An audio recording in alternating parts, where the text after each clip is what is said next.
Awesome. You guys can hear me. I can hear it in the background. Thanks, everyone. We're really excited to be here. My name is Ryan Lisk. I am the Director of Community Health Programs at ACT, formerly the AIDS Committee of Toronto. I'll hand it over to Brandon. My name is Brandon Wulff, and I am an autistic person who is living with HIV, and I did the needs assessment for the AIDS Committee of Toronto. So thanks to Deanna and the group for inviting us in today. Brandon and I have been working together for several years, but the last year we've been working on a needs assessment to look at the sexual health needs of people on the autism spectrum. So we were invited in today to talk a little bit about what that project looked like for us as a project that was led by and informed by and developed by people on the spectrum. And they were tolerant enough and patient enough to bring me along for the ride. So we're excited to share kind of the preliminary findings of the needs assessment and to respond to what your needs are. So we're going to be with you for an hour to talk about stuff, but we'll go from there, okay? Oh. There we go.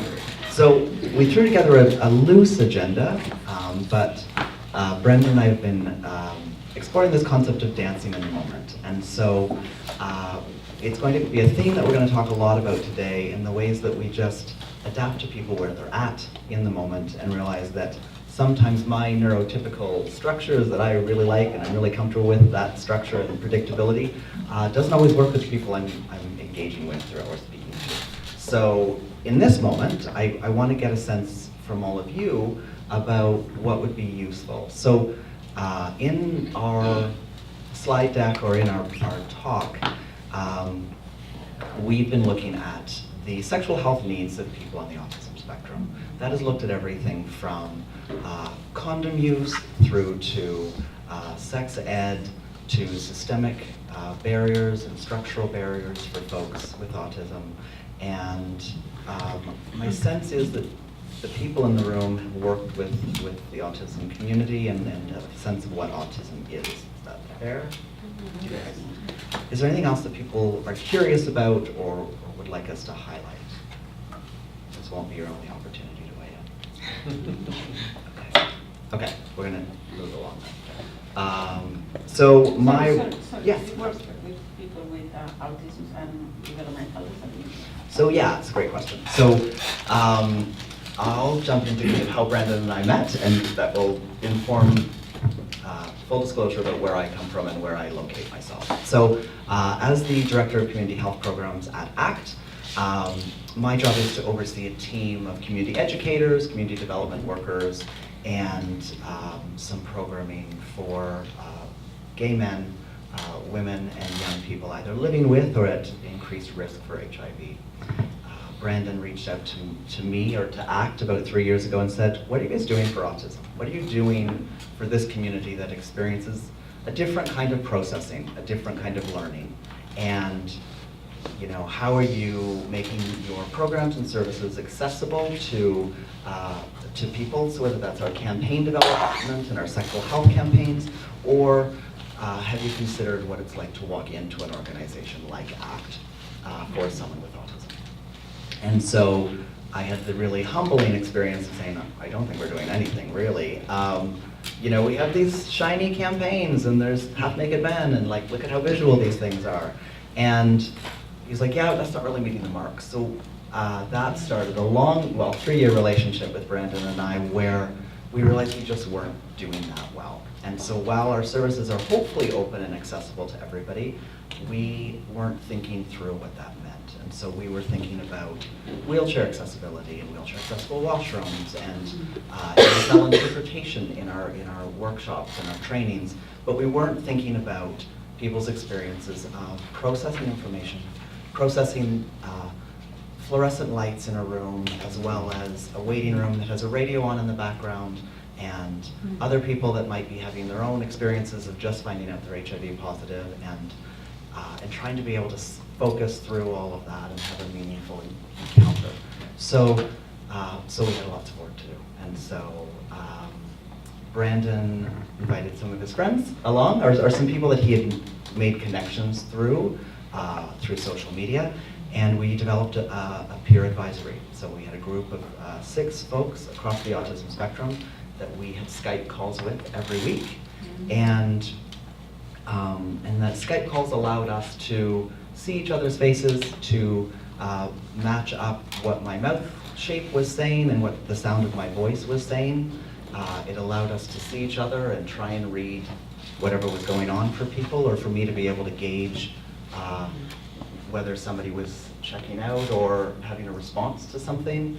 And then we went further to apply for funding. So we applied to a City of Toronto grant to do a 12-month needs assessment, where we would engage over 50 individuals on the autism spectrum from Toronto and do a very robust survey. And how many pages was the survey? A lot. A lot. It was a lot. And so with that, we ran some focus groups and some one-on-one interviews to make sure that the content of the survey itself was going to be reflective of experiences of the people we're in proximity to, and make sure it wasn't just some random neurotypical guy that does a little bit of research on the side, guessing at what I think this community might need. Yeah. So we did that, and then we gathered the data, and that was a really long, rambling answer to do we work with people with developmental disabilities. We try to, but I think there's much I could learn from the people in this room about how I could be doing it better.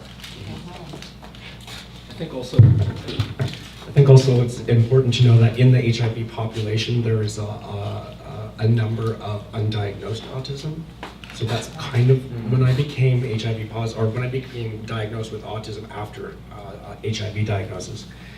I had this experience where I just realized that there must have been a lot of people who are autistic and living with HIV that don't know that they're autistic. So my goal has been really about helping those people as well as the people that are, because we're excluded from the community, right? So it was really important for me to be able to start to bring that awareness to the HIV positive community who was not at that time ready to look at those issues. They're barely willing to look at the mental health pieces, so it needed to be brought out that there was this subpopulation in the HIV community. Also, we're super casual, so if you guys have questions, don't hold back. In previous iterations of this presentation, we've done a survey tool that allowed people to just submit their questions anonymously to the presenters, so that people could. I don't like talking in front of public people, so this is already a thing for me. So when I'm in your seats, I don't always feel comfortable being like, I have a question, because I don't want to sound dumb in front of my colleagues or the people I work with in community. So sometimes an anonymous question tool can help us to make sure we're meeting the needs of the people in the room, but allows us. We didn't do that today, so unfortunately, we're hoping all of you are brave enough to ask the questions, but ask along the way. Our title today is Autism in 90-90-90, and we're going to talk a little bit about what 90-90-90 means for those who may not be connected to this agency sector. But with our data and our 50 respondents that we'll be talking about today, there's a lot of quotes. And so in the absence of a panel, and sometimes we've done this in a panel of individuals from the autism community, we've included a bunch of quotes to do some of that. So one of the ones that felt most significant to us was, how do I have sex? Like, how does it happen? I know how the mechanics of sex works, but like, how do I get in that situation in the first place? I don't understand it. I'm so horny all the time, and masturbation isn't good enough. I just want to have sex with someone, but I don't know how to get it to end. Yep. We all know what STEM toys are. So we're passing around STEM toys. Please feel free to enjoy them, play with them, and get whatever you get out of them. I don't know teas get out of them. So. In my last year, Brennan's been attending staff meetings at Apple, and so it was an awesome learning to see a room full of 40 staff be introduced to STEM toys, because it's not part of the work that we've historically done. And so everybody had one. They were all like squeezing and twisting, and there was pipe cleaner art by the end of it, and just really interesting to just see how we all have different ways of just grounding ourselves and being in the moment. So that was learning for us. The heading that is called autism, we're going to skip through, just because I think that this crowd probably already knows it, but we're happy to answer questions. Because it's a pretty queer organization, we put a drag queen in the middle of the slide deck. I wanted to talk a little bit about 90-90-90. So, is this, show of hands, who in the room has heard of 90-90-90 from the UN AIDS conference? Okay, so in my work in the HIV sector, the UN AIDS a few years ago came out with a statement about striving towards this idea of a 90-90-90 state. So the hope is, and we're hoping that Toronto will be a leading city in this, we're hoping that 90% of people that are living with HIV will engage in testing and know their status. And we're because we're way below that right now. And we're hoping that 90% of those people will be diagnosed and receive treatment. So access to treatment, being able to engage in, get to a doctor, be able to pay for medications, be able to engage in antiretroviral therapies. And we're hoping that 90% of those individuals will achieve a suppressed viral load. And so for the science that is out now is that if somebody has an undetectable viral load, their CD4 count, their viral load is at a level where it is undetectable, condoms don't need to be used anymore. And so that they can have sex without condoms and there is no seroconversion or transmission of HIV. So we're hopeful that this is the goal. And the reason so in my work, we link this to all the work we do, and kind of how are we making services accessible, how are we making sure people have access to testing, access to treatment, and what are the systemic and structural and or developmental barriers that make these goals hard. So that's kind of what grounds us for now. Is this good? Yeah. When you... So we asked participants about accessibility, and they said, my previous family doctor would rush me and talk over me, as well as contradict what other specialists said. It's difficult enough for me to talk to doctors, so the added intimidation made me basically never go there, and when I did, I never had my issues addressed. And so this was a big theme for all of us, that once there is a little bit of uncomfortableness, tension between us and the healthcare professionals, we just won't go back. We just will rather not receive the service. So when people misinterpret my communication or give greater credence to my non-typical body language over my words, people are dismissive when I point out stuff causing sensory problems or think that I'm lying about struggles because I'm educated and I should be able to do something in their opinion. So there's also this theme of the onus is on us to change. It kind of comes from the mental health world where everyone perceives, well, you can just go get better from the doctors. And the idea of intellectual and developmental disabilities not being repairable or fixable has not really reached the general population. And that can be a big barrier for us. And then so the last one was the personal stress of the doctor. So we're really tuned to what other people are feeling in the sense that the words that people say really tell us how they're thinking about us. And so that can really be an obstacle for us as well. And so we'll interpret not necessarily the feeling of it, but we'll get a feeling from it. And that will prevent us from coming. So if the doctor's stressed, we'll pick up on that. If the doctor is annoyed with us, we'll pick up on that.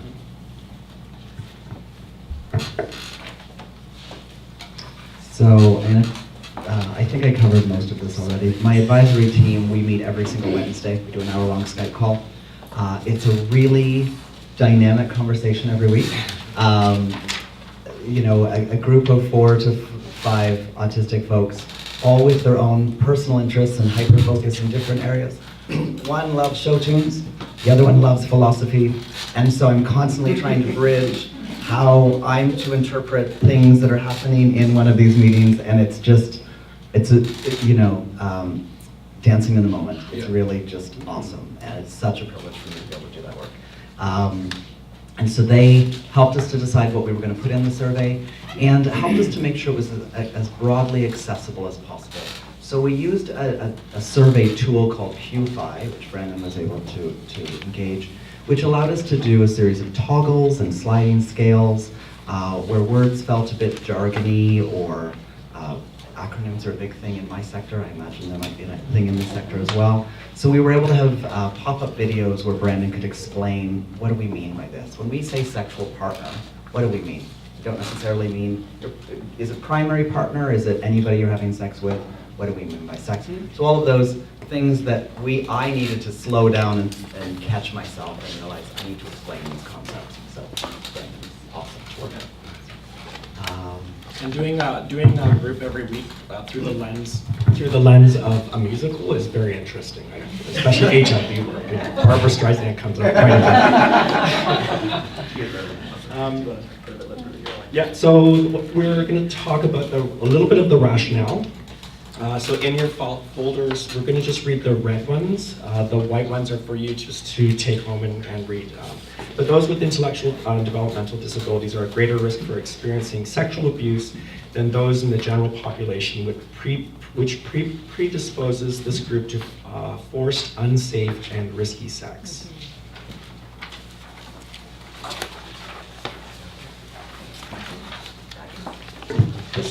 You know, and what that informed for us and what is showing up in the rest of the data was about concepts of consent and concepts of, you know, how do we have sexual scripts, right? So when we're working with folks that might not have as many opportunities to practice those things or to engage, how do I flirt? How do I navigate what kind of sex people want or what's normal? You know, for lack of what they perceive that to be, and so, you know, that's part of that risk factor for them. Yep. And so, additionally, inconsistent condom use was found to be a common risk factor for HIV in individuals with intellectual developmental disabilities, which suggests a lack of appropriate education on contraception for providers. And there is another issue there, we'll cover that in a minute, but there is another issue as to why people are not using condoms. So contrary to population belief, the numerous studies have reported that IDD individuals engage in high-risk sexual behaviors that may put them at risk for acquiring HIV. And then several studies have found that school-based sex education is an effective strategy for promoting HIV-related knowledge and for decreased high-risk sexual behaviors. Sex and HIV education programs have been shown to increase condom use, delay sex, and decrease the number of sexual partners. So that quote's from 2014, yeah, when we had a better sex ed curriculum than we do right now. And the other thing that I learned during this process was many folks who have been diagnosed or with a learning disability or autism are often put on an IEP, and sexual health education is rarely included in an IEP. So for those students, they're kind of asked to focus on, you know, math, reading, and literacy, and whatever, and not included in that. So this has two impacts. It affects capacity building for the individual and impacts their neurotypical peers from understanding how to navigate the unique needs of somebody with a learning disability or with an intellectual developmental disability. And that's problematic, right? It's not just about let's build capacity within individuals with IDDs, but it's also about how do people relate to them and couldn't we all build capacity around accessibility and inclusion?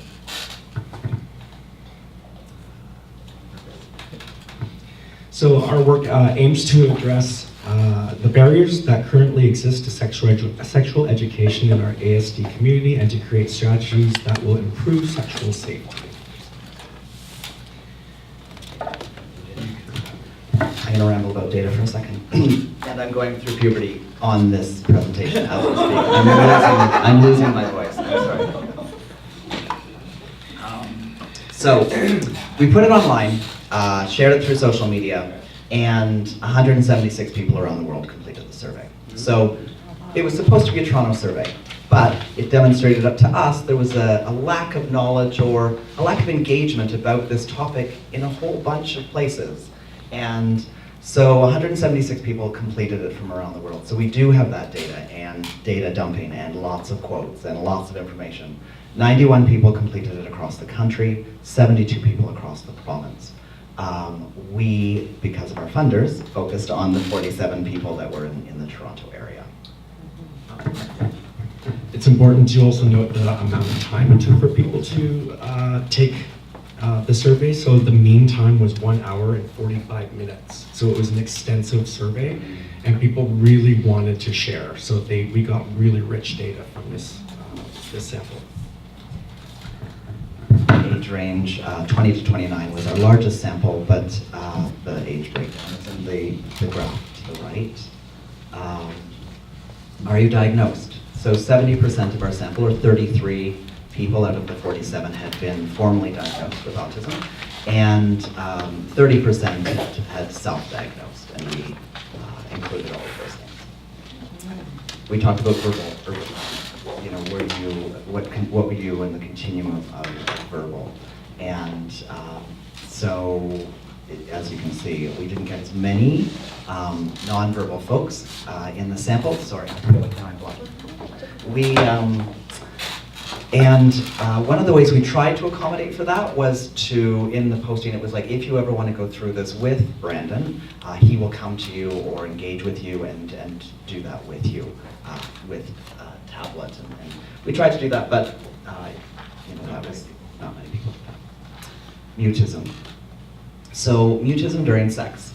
77%, 3 out of the 47 folks, said they are completely mute during sex. 38% said they're frequently mute, and 21% said they're rarely mute. Even still, almost half of the folks, or more than half the folks if you include rarely, at some point during a sexual encounter, lose the ability to communicate verbally.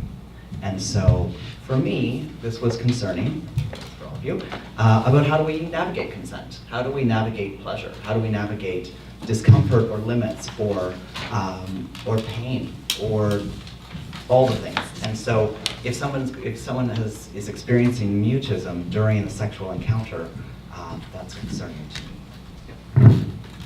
When I've taught this at a group called Bad Subject, it's a university group that teaches consent to university students. This was an interesting point because they always teach consent with body language. And so we're kind of pushing them to reframe the perspective that body language doesn't necessarily get perceived by us. So you have to get to the yes. So we asked, are you living with HIV or AIDS?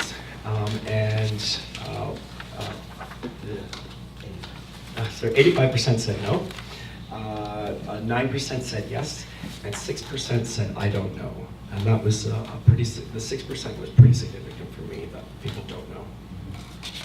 So the household income was an average, well, the main number was 29,000, but that number also was supporting 1.4 people. So it's 29,000, but you're supporting about 1.5 people on that income. So gender is an interesting set of numbers. So this is obviously a non-binary group, our sample was.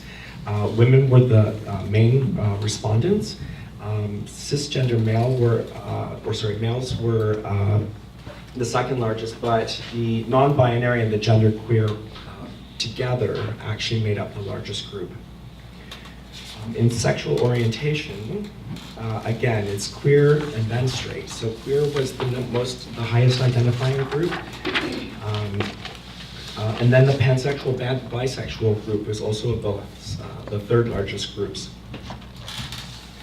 So cisgendered heterosexual, I have to read it from here. Yeah. Cisgender heterosexual men and women each made up only 13% of the sample, so heterosexuality and being cisgender is actually the minority in this population. So these little word clouds that you see, these were, again, beyond my technical abilities. Brandon knows how to do this, which is really helpful. And so these words are from the narrative pieces. And so, how do you know if someone's interested? I don't, so these are some quotes, sorry. I don't, or I only realize it in retrospect, after whatever has passed. I used to know when people were interested by recognizing flirting and such, but I had to train myself into it. It's been a really long time, and I'm not sure I've retained the skills, and to my knowledge, no one has expressed such interest in years. So Netflix and chill. So we all know what Netflix and chill is.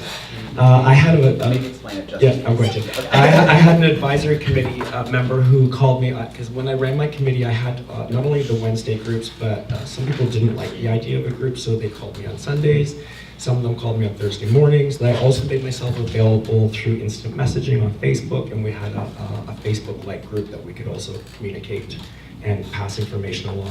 So one late night on a Saturday, one of my advisory committee members says, "What is Netflix and chill?"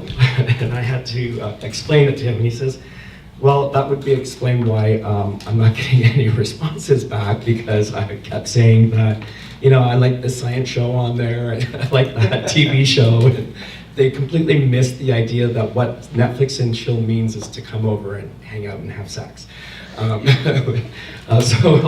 a lot of autistic people get stuck on that kind of really simple language. And it can cause some problems because they're heading into situations that they thought they were going to watch Netflix and chill, and that wasn't exactly what was intended. Okay.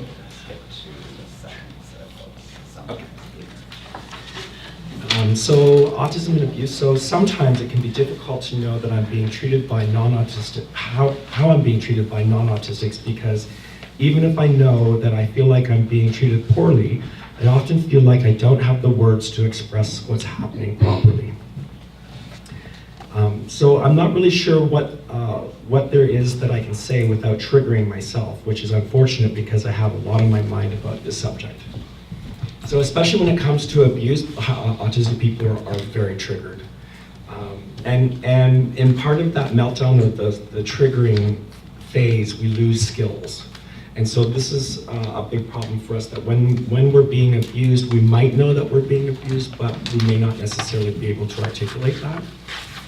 And this really plays into the idea of taboos in general. If we don't hear about these taboos, we won't know about these taboos. So quite often if we're abused, until someone tells us that that's abuse later, we have no idea, we have no clue that we've been abused at all.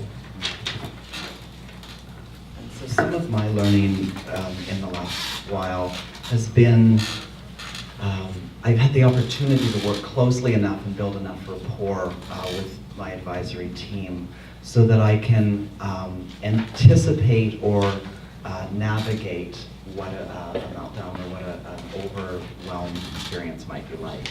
And so I can say to each of them, if you feel that way, if you start to experience that, what do you want from me as a person who is in proximity to you, or as an ally or a support? And so sometimes we've done conferences and done a similar presentation at conferences where somebody from my advisory would, or this advisory would experience overwhelmed. There's people, there's smells, there's food, there's all of these big rooms, and so just being able to see the signs and symptoms, and to be, do you want space? Do you want me to follow you? How do you want me to follow up? And so Brandon and I navigated that. He can tell when I'm really stressed out about public speaking, and I can tell when something might be upsetting him. And so, but that takes time, and in the absence of a relationship, I'm trying to get to the yes of asking gentle questions to see what that person needs, asking one question at a time.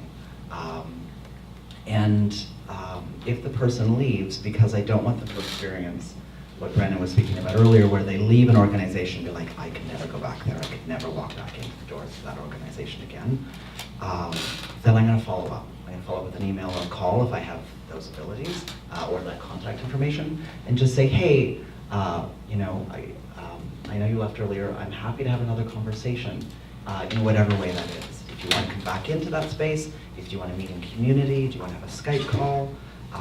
You know, what can we do to bring this back to a place of, you know, you might have experienced that as a never again, and for me, I want to try and build that bridge again and open those doors. Yep. Do you want to talk about being forced? Sure. So we asked participants if they had been felt forced or pressured into trading money, drugs, gifts, or services in exchange for sex, and 19%, about 20% of the population has experienced this. So we also asked about, are you engaging in sex work? So there is a distinction between, you know, whether the person sees themselves as a sex worker or whether they're being trafficked. So it's really important to make sure that you clarify that specific one, because a lot of autistic people who are in sex work feel that they're in sex work, they're not being forced to do it. So it's very important to clarify, are you doing this of your own free will, or is somebody else asking you to do this? We asked about HIV attitude. So we were trying to get a sense of stigma or knowledge or how people felt about HIV. The highest responses were that people agreed that people living with HIV should be criminally charged for not telling their sexual partners. You are open to having a long-term relationship with a partner who is living with HIV. So this just gave us kind of a baseline of where is that knowledge? Where is the understanding of the legalities around HIV disclosure? Where are people's comfort around being in a relationship or an intimate relationship with somebody living with HIV? We also asked about harm reduction. So this question was about knowledge of and practices of harm reduction strategies. Condoms were a significant identified strategy. Abstinence and monogamy were there as well. Substance use was explored, and we asked a lot of questions about substance use and harm reduction. Do you want to talk a bit about why that is? Yep. So autistic people are using drugs and alcohol.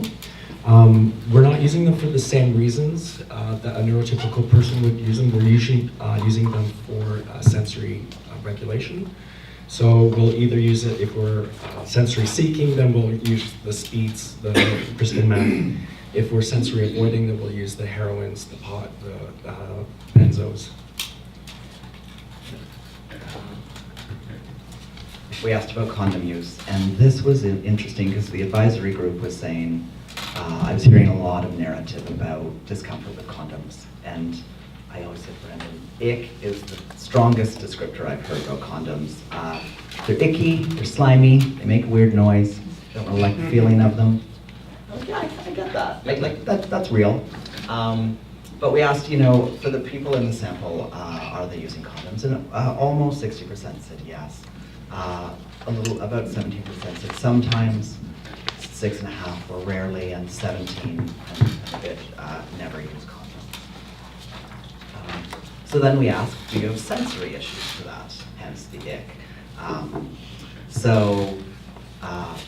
Most, 63%, did have sensory issues. And their quotes were things like, lube is fine, it's just the way that condoms feel that puts me off. Not in a, oh, it feels better raw way, more in a, it's physically uncomfortable and holy, are we able to swear on these videos? Yeah. Holy shit, way that said, they're important, so I usually just deal with it. I find the touch of condoms difficult. Lube, it depends on the lube, but usually a good lube works well for me. I hate when it touches my hands. I don't know if I'm not, no disclosure here, but has anybody here tried to put a condom on without using your hands? It's like, this is kind of a requirement. Condoms feel like they will stick to my skin, lube's too slippery, and I can't get my fingers to touch each other when there's any lube on. So then it becomes a very different experience, right? So those are barriers. So we're going to move into recommendations and learning. You can imagine my learning was steep, but these were some recommendations. So we found institutionalization. So deinstitutionalization happened in the 1980s, where we closed down a lot of our homes and hospitals. But what happened is those individuals are now relying on not-for-profit services to increase the quality of their lives. But there's still this obstacle that remains in these services. So we found them in 4 areas in the education, which I'm sure you guys are very aware of: housing, medicine, and in our programs and services. Not me. So they are human rights. Yeah, they are human rights violations. So the first quote is, "I felt as though someone put me in a locker, they could forget about me and I could die," and that was that my concern and trust issues with the adults at the time. People taking care of us at school, they seemed preoccupied with their own relationships and drama, their own lives. Then in high school, there was some bullying.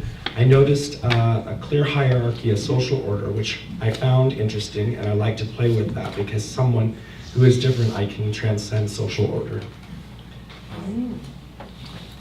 So it's quite often it's an experience of just watching what everyone else is doing, and we're kind of very removed from that. But we also found that institutionalization was happening in schools in very subtle ways. So being put into a cubbyhole at the back of the classroom, that's institutionalization. That's keeping us separate from the rest of the class. And there are some consequences when it comes to especially sex education. We're in the back of the class not participating, we're not fully engaged in all of the lessons, and we'll talk about that a little bit later. So I had one sex ed class where I was in 5th grade where they showed us an anatomy. Honestly, that's all I remember from that. In high school, they talked about the whole banana thing, but I don't remember us doing that. I feel like our sexual education in high school, regular public school, was just so vague. And when I was younger, I really thought that everyone had vaginas. That's a problem. Surprise.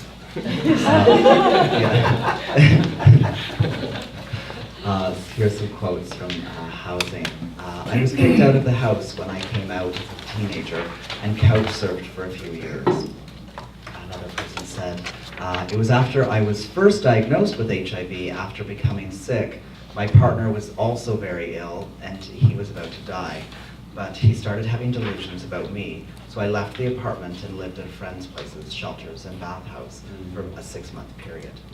Another said, "I lived in my car for 2 years because shelters were too overwhelming and nobody understood my needs. Also, it was not accessible physically."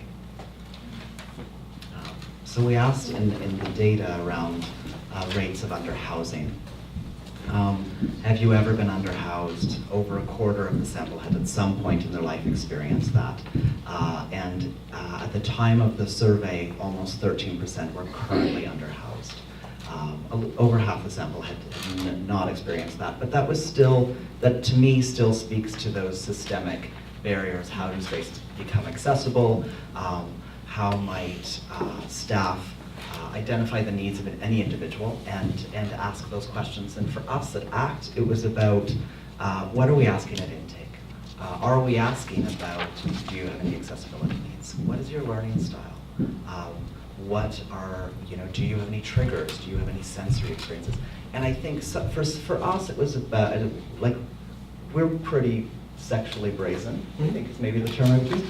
We're pretty bold in the office about that, but we weren't necessarily as bold in the ways that we ask questions about the uncomfortable things. And so the learning for me and for ACT has been about leaning into the things that we're not comfortable to ask about. And so sometimes that's sexual health, and sometimes that's IDDs, and a whole bunch of trauma, and a whole bunch of other things. But how do we, if I as a worker, and if my staff as frontline workers can't broker those conversations, what is that like for the person who's accessing services that doesn't know how it's going to land or has experienced problems in housing services and other services?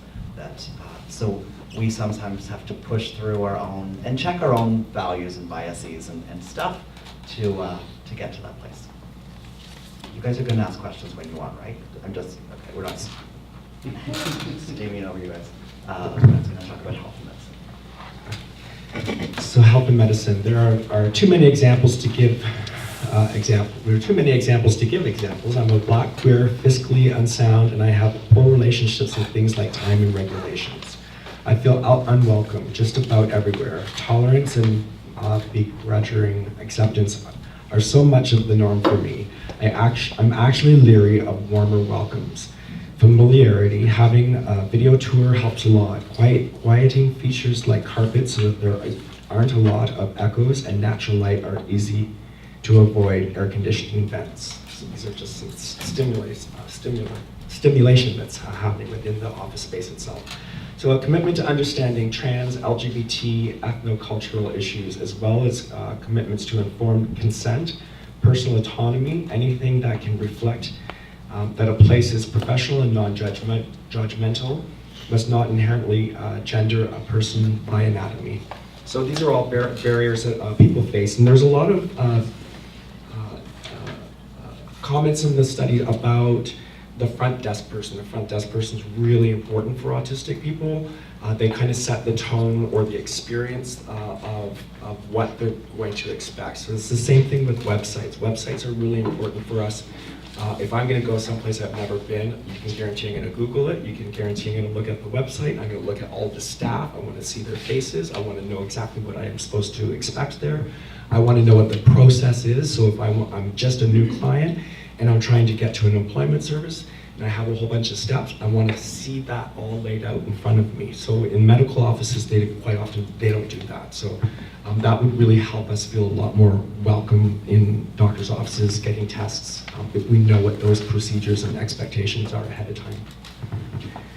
So we asked about HIV testing in the last year, and 66.7% had never had a test in the past year. That's a pretty high number. So of that number, so of that number, what was it again? 21.42% were in a relationship, and 4.76% were asexual. So the remaining number, 40.42, I can't see the number, had not had any kind of testing and probably should be getting testing. So that's quite a high number. So this links back to that 90-90-90 concept we were talking about earlier, where this is significant. This 40% of folks are sexually active, and they're still not getting tested. So they don't know their HIV status. Their partners don't know their HIV status. They're not getting syphilis, chlamydia, gonorrhea tests. So this becomes a significant piece. STI tests in the past year. Similarly, 46%, almost 47% had never tested for syphilis, chlamydia, or gonorrhea. And so those numbers were low as far as testing rates. I am quite an eccentric person, as I have a rather high IQ. A mentor taught me this past decade that means I have the ability to see, perceive, understanding patterns that 95% of the population can't. So unfortunately, most people don't see or understand what I do, so I often feel not listened to and misunderstood. But my doctor once recently told me, in the 2 decades that I have seen him, regardless of my own understanding or perception about things, I've always been right when it comes to things going on inside my body. And I just want to add that, so a lot of us can't feel our torsos. Quite often the way that we'll help our doctors or assist our doctors in being able to describe what is going on is to Dr. Google. And doctors don't really like Dr. Google. So we get in trouble for doing that, but it's quite honestly, it's not in the intention of trying to diagnose ourselves, but it's about being able to articulate that to the doctor, and the doctors don't necessarily always appreciate that. So I was unable to get my doctor to agree to have me tested for autism. I'm too old, I have too much lived experience. By that standard, I had too much lived experience by the age of 4.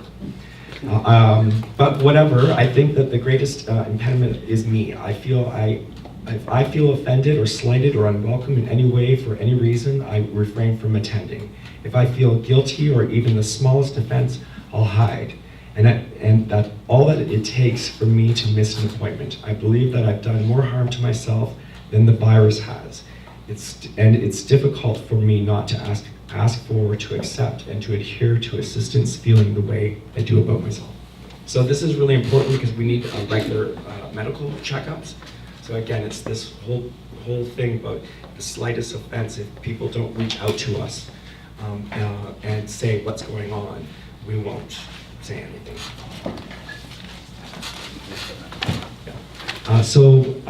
We asked a little bit about mental health, and we asked, are you depressed, are you anxious, or are you lonely? And most people said that they were steadily to extremely in each of these areas.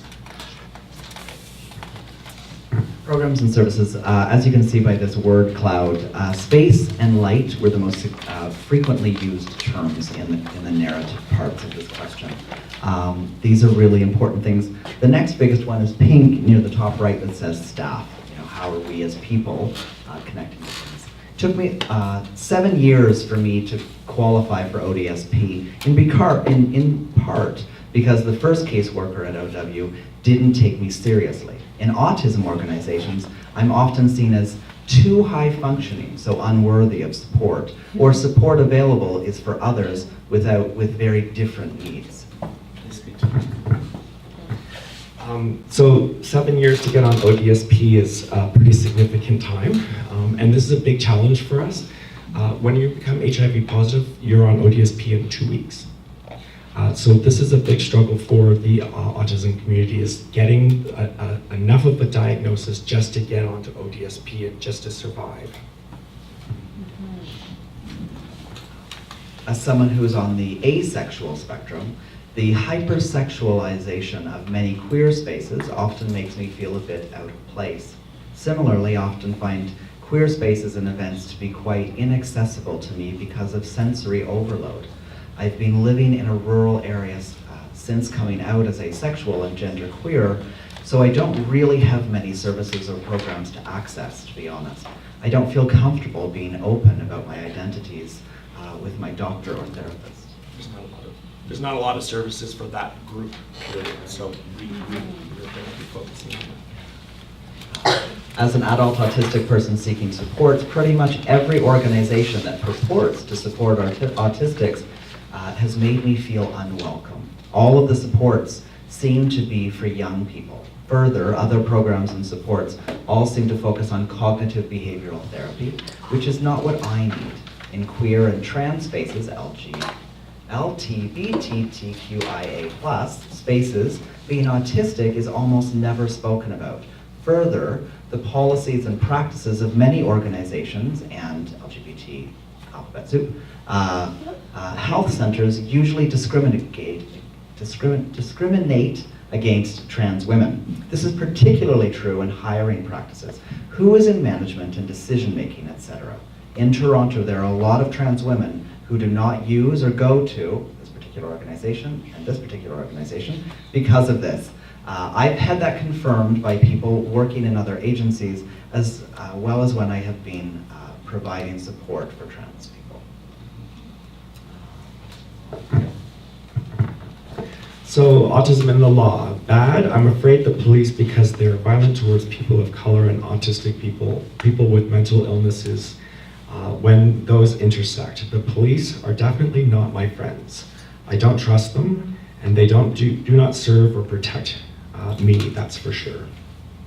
So I know it treats people who have HIV like criminals, and that's super not okay. So there is a huge, strong fear of the police and the policing and the legal system.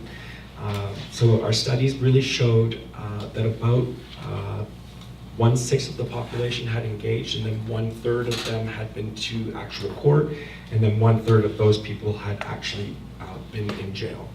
So it's important to talk about what happens to IDDs that have been incarcerated and they get out of the prison system. Where do we house them? What do we do with these people? And what strikes me as a particular interest in this particular population is that we're not informing these people that they're possibly becoming HIV positive in the prison system. Then we're putting them into group homes where we're with a bunch of people who are not getting education and not getting abuse training. So it creates a really wonderful, not wonderful, that's sarcasm, dynamic of, well, we don't even know what's going on in these group homes as far as HIV because they don't know themselves. So it's quite concerning. Do you want to talk about recommendations? Yeah, so recommendations. So we are taking the trauma-informed care approach. So trauma-informed care is an approach based on the knowledge of impact of trauma, aimed at ensuring environments and services are welcoming and engaging for services, recipients, and staff. And then we also want to talk about restorative practice, and that is a social science that studies how to improve and repair relationships between people and communities. The purpose is to build healthy communities, increase social capital, decrease crime and antisocial behavior, repair harm, and restore relationships. So restorative practice is an indigenous practice where the community that was involved in a particular situation would be brought together and everybody gets to decide where we go from here, how we're going to fix it, how would we repair the relationships in the group that are there. It doesn't always work because some people may not be willing to participate in the process, but at least having that mindset of, well, how do we restore and repair the relationships rather than just leaving it as it is, which is quite often what happens. So this was helpful for me in my learning. I'm seeing past Brennan to a previous training that was Welcome to Nonviolent Crisis Intervention. And so for me, as someone who manages a team and works at a space where drop-ins can happen and things like that, restorative practices and trauma-informed care were really helpful in the ways that I approach what might be escalating into a conflictual situation. A meltdown might be happening from a community member, and a neurotypical staff person is just doing what they think will work with everybody and thinking that if I'm more assertive, this will probably just de-escalate. And maybe everybody in this room knows better than I know that may not work. And so how do we change our approach? And how do we ask simple questions about what a person might need?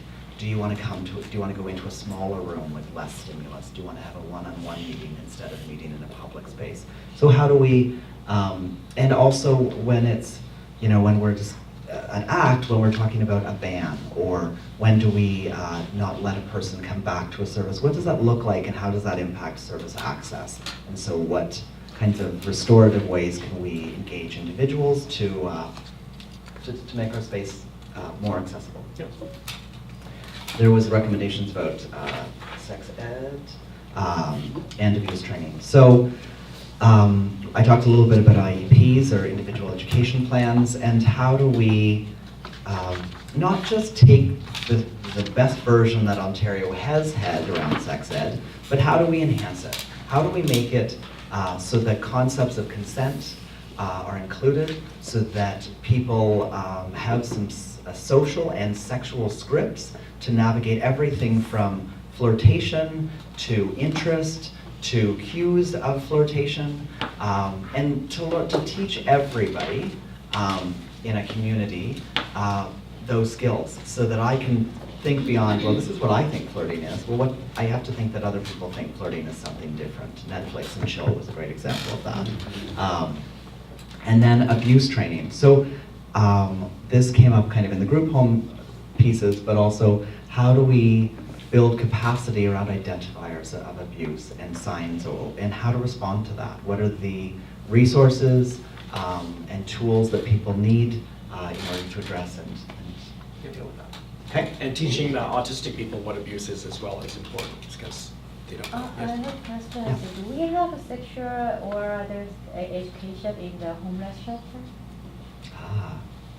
I don't. There are, to my knowledge, there are services in Toronto that do go into the shelter system and can do like sexual health training.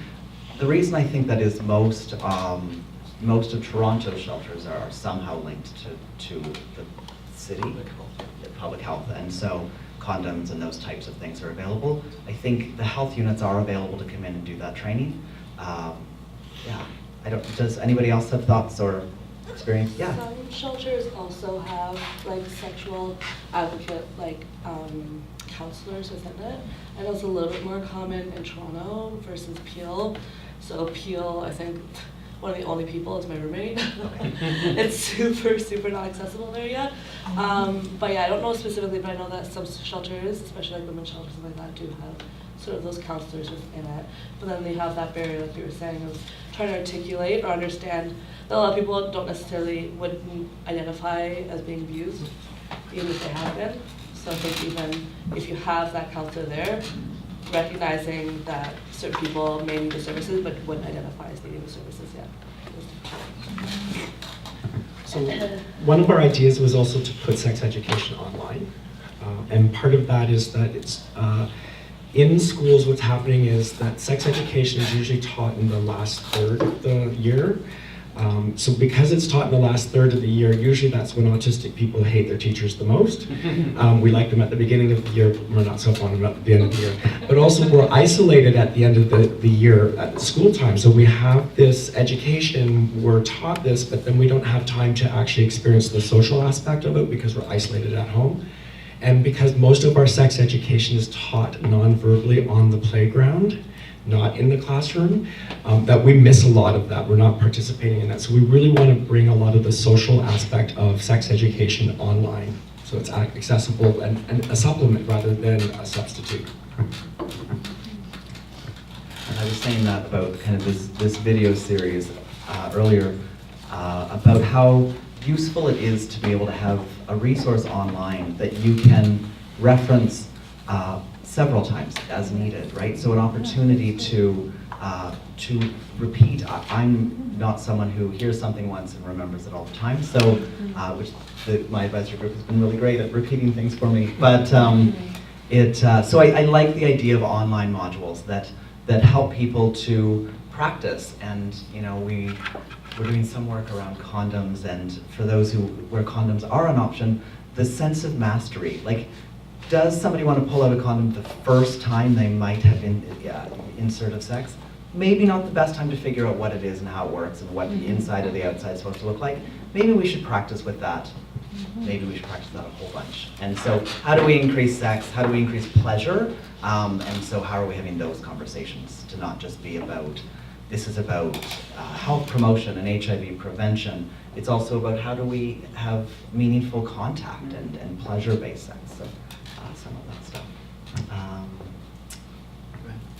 So I'm mindful of time as well. So we talked a little bit about testing as a recommendation. So people assume IDDs do not have sex.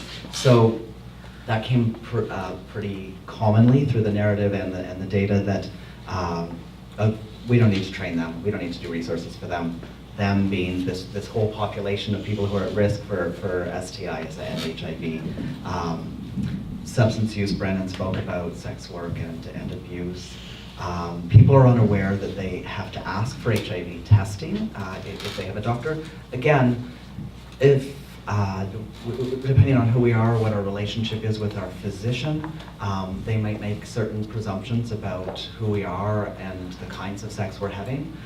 If I'm not verbal and outward about that, my doctor's just going to be like, oh, you probably don't need it. You're whatever that is, right? So my doctor in small town Ontario when I was younger just assumed probably having sex with women, probably not at any risk. So really didn't, like when I took my lab requisition to the lab, I was like, oh, this is like way off. Like this person has no idea what's going on in my life. I might have been less outwardly gay at that stage, but still, it's a thing. And Brandon talked about the incarceration piece. The other thing is that happens in our sector and maybe in a bunch of sectors is high turnover of staff prevents effective training of workers. I don't know what this sector is like, but I know that in the HIV sector, whether that's pay grade or whether that's stress of work, we can put resources in and do trainings for folks, and then other opportunities come up for them, and then new people come in. And so some of that's about rapport with individuals and community, but some of that is also about if this isn't being trained in their academia or their preparation for the workforce, they may never know that these things are issues. So, okay. And that is it. Okay, so questions? Sorry. Any questions from you guys? Yes? Do you guys have any sort of resources that you can share for like the how-to, specifically for the AIDS community? For like, yeah, like exactly that first quote that you have, like, how do you have sex? Like I have individuals who have that question a lot, and I feel like I don't have enough resources to provide them at their own leisure to be able to go through that. No. That's the answer. The answer is Right? no. This was a needs assessment, not a problem-solving strategy. No. It's ongoing work, and we suspected the need was there. We had done some preliminary research and found a video that was far too old to show about how to put a condom on and some of that stuff. And it was wrong. And it was wrong. It was really outdated because HIV knowledge and sexual health knowledge has evolved, and we know more things now. So yeah. Okay. Other questions or thoughts? Yeah. How do you, have you ever experienced cultural, like certain, like I'm Italian background, so it was taboo to talk about sex. Yeah. Or what's happening in puberty, so Yeah. that's a big thing in one of the families that I support, Yeah. is they think masturbation is taboo, like it's against their religion. Yeah. So how would you deal with that? Yeah, great question. That's huge. Yeah, and that is an ongoing challenge for any of the folks that were responding to the survey and in the advisory. I'll speak to what I've heard, but certainly speak to yours. That we've seen a bunch of that, even within our advisory group, where not only are they needing to get through their home dynamic and values and culture pieces, then they need to do that through support workers and like everybody's backgrounds and values, and everything is intersecting with this one person, and how do I respond to that? And so it often becomes a systems model of capacity building. And so it is hopefully a conversation with all of those people to say, I appreciate that, but here's the reality of what is happening. So masturbation is happening, and I need to, for health reasons, have conversations about how to reduce harm to a person. How do I, you can try and say no, but for this individual, pleasure is going to probably override a value system, because masturbation is fun and people enjoy that, because that's probably why people do it.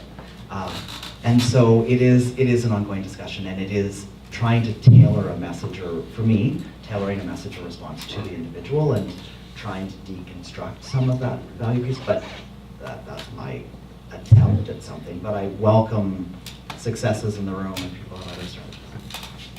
I just want to add that for something that's come up for us is the question of just asking. People just don't ask, and sometimes it's all it takes is just, do you do this? And we'll tell you if we do this, and how we're doing it, and then we'll go into all the details. But it's just that piece of people just don't ask us, about any of the taboos. So asking, taking the time to ask about money, asking about sex, masturbation, all those things that those family members. To me, that's a flag. That you have to ask for sure once you see that kind of family, right? For sure. Thank you. Yeah. Any other thoughts, comments? We won't take more time. I know that there's a whole other hour after this, so. Thank you. What's that? If people are distracted, people want to come to me after we have a Yes. couple minutes and a break. Absolutely. Yes. Yes, absolutely. Okay. Feel free to come up to us. Thank you so much. You are all awesome, and thanks for doing a great work. Thank you.